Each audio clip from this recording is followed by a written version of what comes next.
Halo, selamat datang di Gen AD Lab. Nah, kita akan melanjutkan video mengenai resisten ya pada OPT. Nah, kemarin part 1 kita udah menjelaskan ini bagaimana secara detail. Nah, kita sekarang menjelaskan secara umum untuk yang lain juga. Insect, kita coba ke insect dulu. Nah, jadi pestisida ini dulu ya, DDT dokumentasikan pada 1947 ya. Kemudian 2-20 years release new pesticide. Jadi terus diliris terus gitu. Dan ini menemukan bahwa adanya resistensi itu. Karena ini terjadi more frekuensi aplikasi pada insektisida. Jadi ini frekuensi aplikasi pestisida juga mempengaruhi pada keberlangsungan hama ya, insek. Nah, jadi udah nggak efektif lagi. Maka dari itu pestisida terus di-update terus. Bagaimana itu bisa terjadi? Nah, ini how insect become resistant. Ada yang pertama adalah metabolic. Insect can clear body toxin. Jadi dia bisa menghilangkan toksin dari tubuhnya ya, toksin. He break toxin down quicker than other insect. Kemudian targetnya insektisida udah nggak bisa lagi connect dengan targetnya pada tingkat molekuler ya, level in the insect. Jadi tadi adanya ketidakcocokan ya antara enzim pada insektisida dengan senyawa toksin insektisida. Jadi udah nggak cocok lagi dengan enzimnya. Kemudian ada penetrasi. Insektisida shall more slowly absorb in the insect. Jadi penetrasinya tidak lagi cepat. Jadi berlangsung lambat. Nah, itu bisa jadi ketika dia terhalang sesuatu yang dia bisa menghambat masuk ke dalam penetrasi insek. Kayak gitu. Nah, ini contohnya. Kemudian ada yang fungicide resistant. Bagaimana jamur itu dia bisa resisten gitu ya. Fungicide are used to manage plant. Nah, awalnya ini digunakan untuk plant disease caused by fungi. Kemudian kasusnya ya ini, never product but were not safe effective as new fungicide. This is important to manage resistant crop for crop protection. Jadi sama ya kasusnya ya. Jadi udah nggak bisa melakukan penetrasi lagi. Kemudian juga udah dia adanya perubahan struktur kimia pada jamur seperti itu. Kemudian ada kalau yang weed ya, awalnya untuk kontrol weed pest. Ini pada 1950. My other weeds have been found to show resistant to herbicida. Jadi telah ditemukan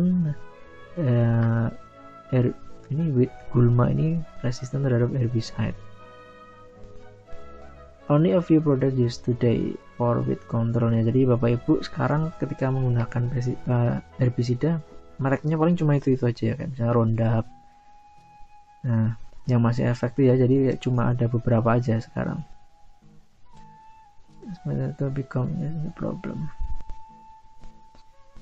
Nah, ini weednya managing. Nah, bagaimana kita memanage?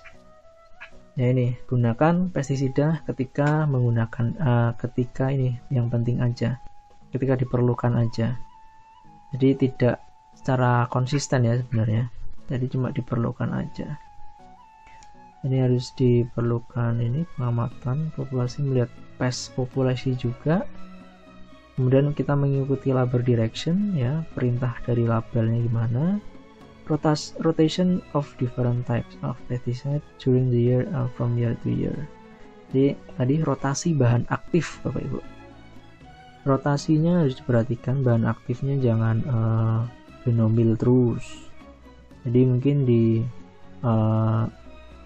siklus ini kita menggunakan fenomil. Nah, besok kita menggunakan apa kayak gitu. Kalau kita menggunakan fenomil terus misalnya, nah nanti dia bisa resisten terhadap fenomil.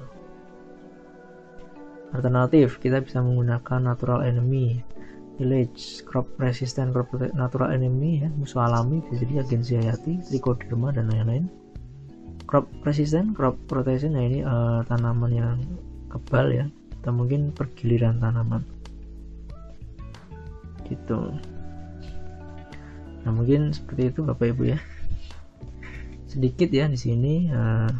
Tadi kemarin saya juga udah di part 1, mungkin saya akan menjelaskan lagi di part 2 ini. Jadi intinya gini Bapak Ibu, ketika kita mengaplikasikan pestisida, ada beberapa momen yang dimana pestisida itu dia bisa terkena hama, bisa nggak terkena hama, bisa terkena hama tapi dalam jumlah yang sedikit, tidak semestinya dosis. Nah ketika itu terjadi, maka akan menyebabkan ini adanya yang resisten dan non resisten.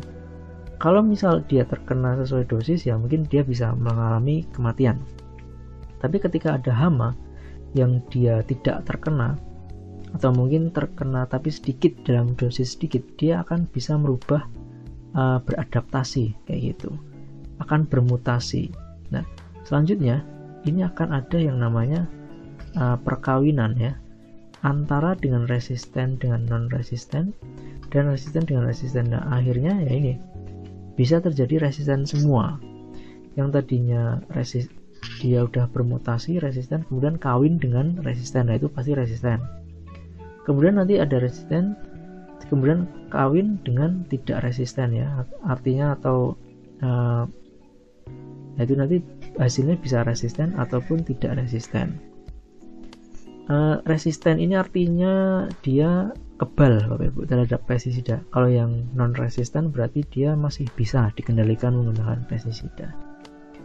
Resisten ini kalau kita lihat Bapak Ibu dalam segi molekuler, hanya adanya perubahan asam aminonya, perubahan enzim-enzimnya kayak gitu. Nah sehingga dengan mutasi-mutasi ini pada enzim-enzim tertentu ya, dia bisa menyebabkan resisten. Jadi ada modifikasi, sejenis modifikasi kayak gitu. Yang tadinya ini disaraf ya, dia bisa menghambat, tadinya kan karbamat dan organosfosfat, dia bisa menghambat ini ya, bagian sini sinapsisnya di sini, tapi ketika udah dia kebal maka ya udah bakal dicuekin aja ini, karena udah nggak cocok lagi Bapak Ibu gini, antara senyawa pada hama dan senyawa racun toksin pada pestisida. Oke Bapak Ibu, mungkin demikian ya part 2 tentang resistensi pada pestisida. Demikian, terima kasih, sampai jumpa di video selanjutnya.